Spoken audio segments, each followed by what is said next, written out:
He's very, very talented in the ways of gaming. Like, any game he plays is actually really good at. Like, it's actually pretty scary. For all the new players, I'd only suggest that you try to understand other people. Try to learn empathy. This, to me, is what can make a really talented, great player an amazing teammate to have. Normal people do have this filter, and they only say what you want to hear, but that's not Johan. You always got the truth when you're around Johan. At the moment, I'm being a bit selfish because I put my heart and soul into Dota, and I'm doing it mostly for myself because I feel like I have to be able to achieve my goal. When I picked him up last year after TI, the first thing he told me that I have made my decision. Next year I will be a part of the final. Every time you generally just reflect back, then you also ask yourself, is this really important? I think it can be. I think it can be great to have won TI and to have set the goal and to have reached the goal. I think I would be feeling very, very empowered, feeling like I could do anything.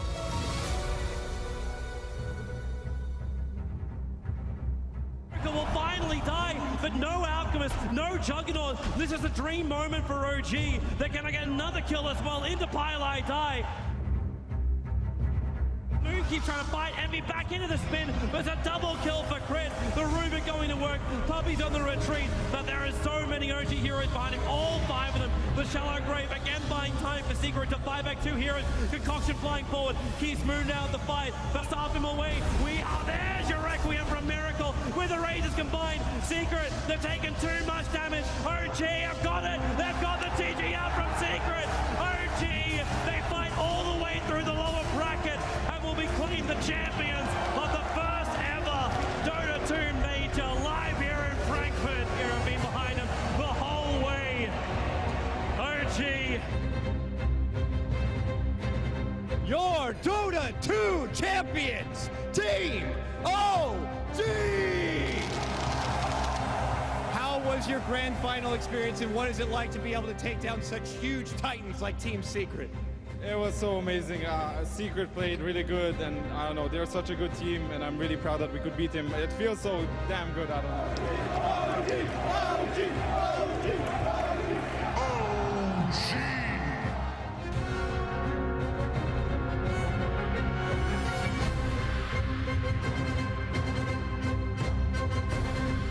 So now all that stands between him and this game win is that Rax, but again, they're going to start with the Chrono. The Static Storm comes out to the side of the bubble. It doesn't matter. Spot is deleted. Liquid just never gets to fight with the whole team while the Green Dream persists. And they tap out. They can take no more. Liquid are swept aside.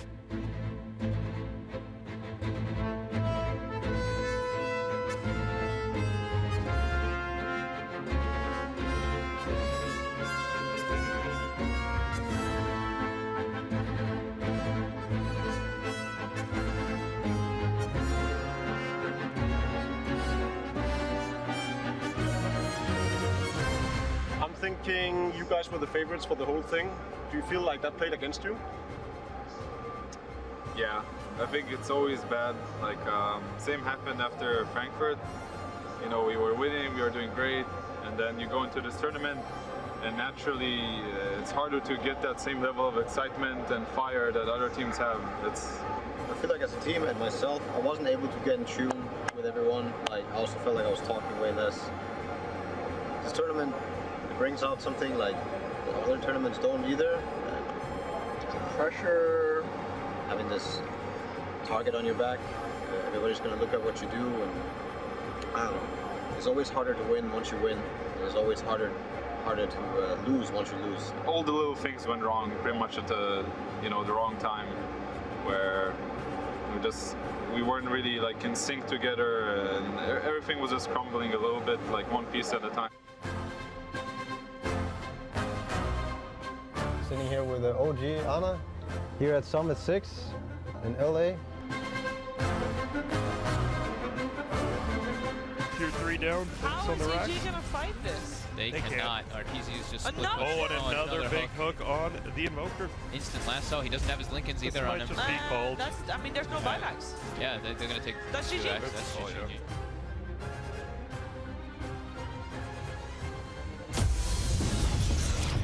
talk to the captain of OG, Tal Azik. Fly is on the line with us right now. Good evening. Good evening. It's a bit of an issue right now. No, we're here. You're here. We can hear you. How are you, buddy? I'm good. And where in the world are you? Right now I'm in Boston. Of course you are. What a stupid question. Apologies. It says here you're the nicest guy in Dota. Do you feel that? I wouldn't say that. I try to be nice to people, I'm all about that positive energy and environment, so I try to, do my part. Well, they call you the nicest guy in Dota, but you do Krav Maga, which, if people don't know, is the Israeli Special Forces martial art, where you basically rip people's throats out and snap fingers off. Right, I do Commando Krav Maga, which is my dad's version of it. So your dad's got his own version? Yeah, exactly. It's something he basically invented, based on Krav Maga. Is it as deadly? Yeah. Is it as deadly? Deadly. I would say it's even better. It's like more modern.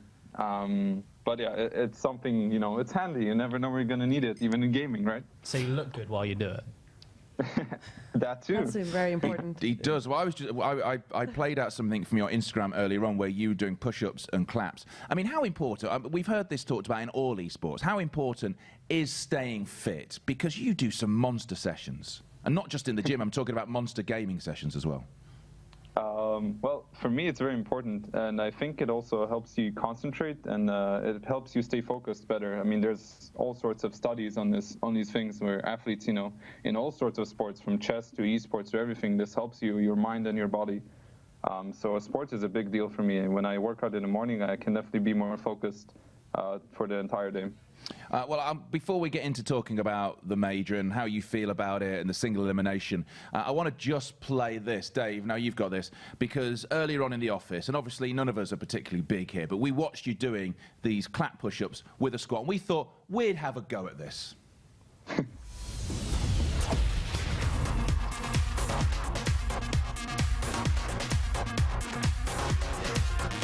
OJ Ball.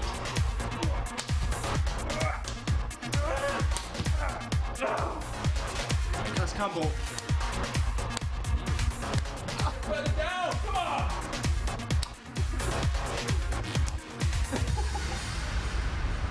Prince of Persia! Oh. Yeah! It's umbrella.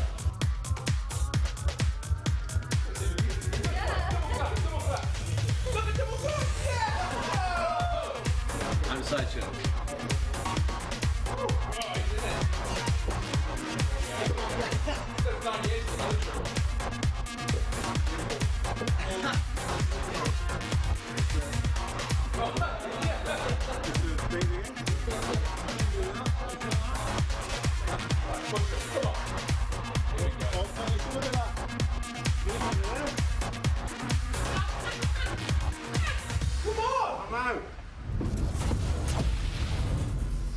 Yeah, we were pretty pathetic. So that's the stupid stuff out of really the way, happy, Fly. Yeah, I was in makeup. Well, no, you said I can't come because I'm in makeup. I was in makeup, yeah. I just came over to take a picture of Dave and then went back to makeup. Halfway through yours, Ali. I like the fact that that you're the managing director of this TV station actually walked back and was like, what's going on? Anyway, we can now see you, Fly. We have a face to the voice. Great. Hey. Fabulous. Thanks for joining Looking us. pretty Fly. So how do you feel about this major? You're over in Boston in a very nice hotel room. How do you feel about this major?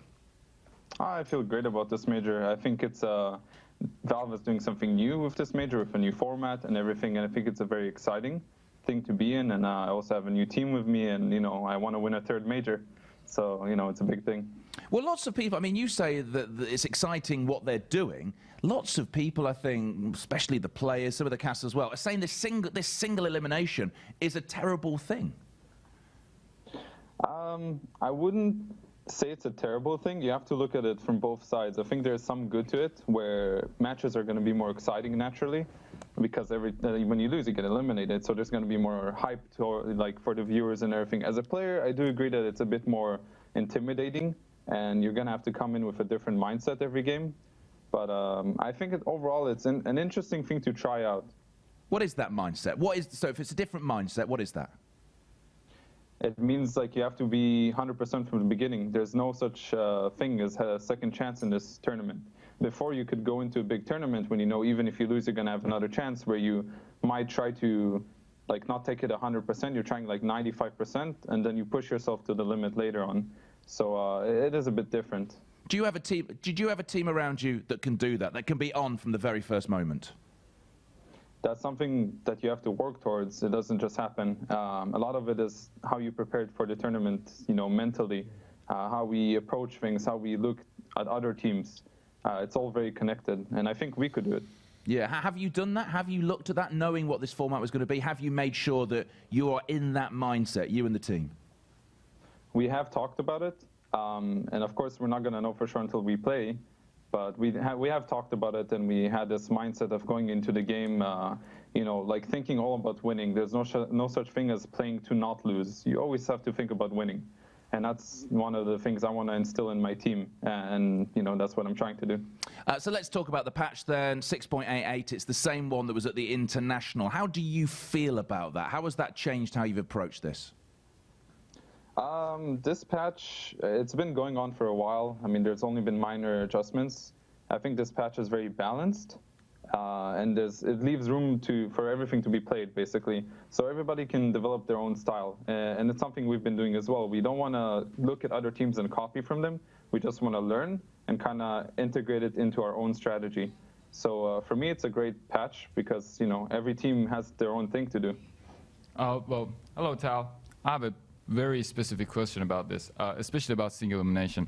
Because I asked you actually in Frankfurt, because you guys went to basically lower bracket, and you kind of play a single elimination bracket eventually to win the major, because you were from get-go you were in lower bracket. But this time I feel like the thing is you have a young player like Anna, who never done it before. I mean, Miracle never done it before also. But do you think the Anna can do what Miracle did in Frankfurt this time around?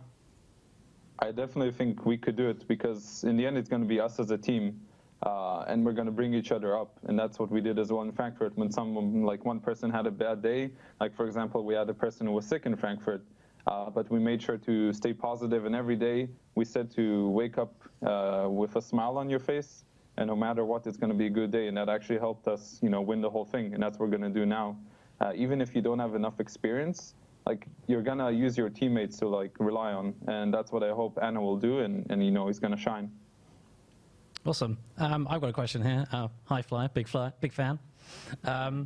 Going into more hero specifics, what do you think is the, going to be an unsung hero, not really seen very much? I've heard talk of Bloodseeker maybe being the scary one. Bloodseeker, that's a hero we have run before in officials as well. It is definitely an interesting hero. It has its place in the game. I think we will see the rise, perhaps, of junglers again.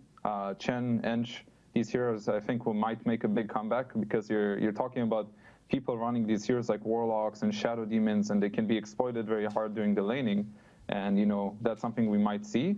Bloodseeker is another hero that we might see, but probably less of. I think he's very specific. He works very well against certain heroes, but some others he falls flat against. Like, you know, he plays against a Juggernaut who's just going to put Healing Ward and he's not going to carry. He plays against Alchemist, he's going to heal up all the damage as well by running around with ultimate. So it's very specific what he actually counters. Yeah. We were talking a lot earlier on about unexpected play, being unpredictable, because obviously this patch has been out for a while, and it looks like some of the teams will be looking to just change things up. Are you going to be predictable, do you think, or are you going to go with things you know work, or have you got some secret things up your sleeves? I do love being unpredictable as much as I can. I mean, everybody has patterns in the end. Even if you look at teams like Wings, who won the International by being very unpredictable, if you look at it from a pro player perspective, who understands how to draft, or at least has a good understanding of it, you actually see patterns as well, what they pick against certain things. But there is definitely a good level, a good advantage by being unpredictable, and it's something we aim to do, but not like 100%. It has to be like a fine line between playing something you can do, and playing something that's unpredictable and it's going to throw your opponent off, and whatever they have prepared, it's going to not matter anymore because you're doing something completely different. Because one thing Ali said earlier on, which is a very good point, the fact that this is a single elimination means that a lot of the teams will go with what they know. Yeah, that is true. I think a lot of teams will be definitely more scared to actually run, things that are completely out of the box unless they are very certain they could do it.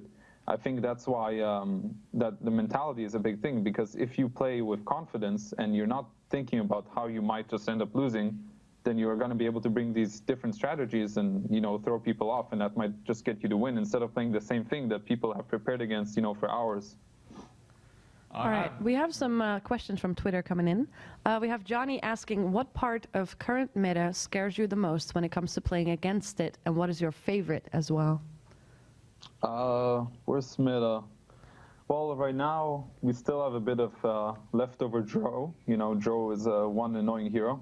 And I particularly remember this game from TI where we lost to a Drow Ranger and a Huskar, and we got knocked out by that. So I still have nightmares from that one.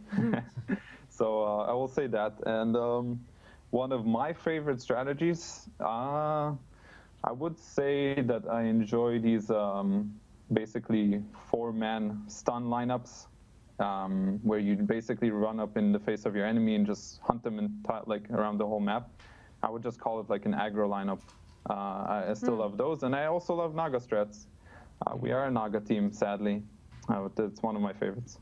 All right. We also have a question from Adam saying, any chance we see some Meepo? Oh, yeah. Meepo. Well, that'll be an interesting one. I definitely think we'll see Meepo. I'm not sure if it will be from us, but actually, I do believe Abed, he was one of the Meepo players, but he's not here, sadly. But there are some Meepo players, and I can't promise from us, but I think we will see a Meepo. So if you could predict what's going to happen at this major, just predict a storyline for me. What do you think is going to happen, not just with yourself, with the other teams that are there? I think, okay, to predict this, I would say that I think there will be some strong teams dropping earlier in the tournament. And, it'll create a lot of tension for the big teams who, we're not expecting these things. I definitely see teams like Wings making it far. I think OG will make it far. And I think EG will make it far, but I'm afraid for some other teams, some big favorites like DC and Virtus Pro, maybe something wrong might happen on the way. So, we'll see. And obviously, you're going to win this. How are you going to win this? Of course. You're going to win this easily, or do you think it's going to be a real tough major? I think it'll be a tough major, no matter what. It's going to show who has the best Dota knowledge and who has, the strongest mindset coming into this. And just one quick question that's come in from Milo says, what is your motivation to play? My motivation to play? Well, for me, it's always been to be the best. I always want to be the best in what I do, and I dedicate my time to it. And I still don't feel like I'm there. I'm still far away, actually, and that's how I feel. So that's something I always strive for. And it sounds cheesy, but, that's how I feel. Do you still love the game? I do. I do love the game. I wouldn't be doing this if I didn't enjoy what I'm doing. I mean, I don't know how I could sit in front of the computer for 10 hours a day if I didn't love this. Do you know anyone who's on the pro circuit, the Dota 2 pro circuit, who doesn't love the game? I actually don't think so. I know people get tired of it, and it can happen, it can happen to me as well. But at the end of the day, most of these players who have been on my team as well, we win a big tournament or whatever, and then you have a bit of a break. They go home and they play again. So, that kind of tells you the story. Well, best of luck. I think it's going to be a fabulous tournament. We're looking forward to seeing you here because we'll be streaming it all next week on this TV station. Fly, thank you very much. Thank you, guys. Thank you.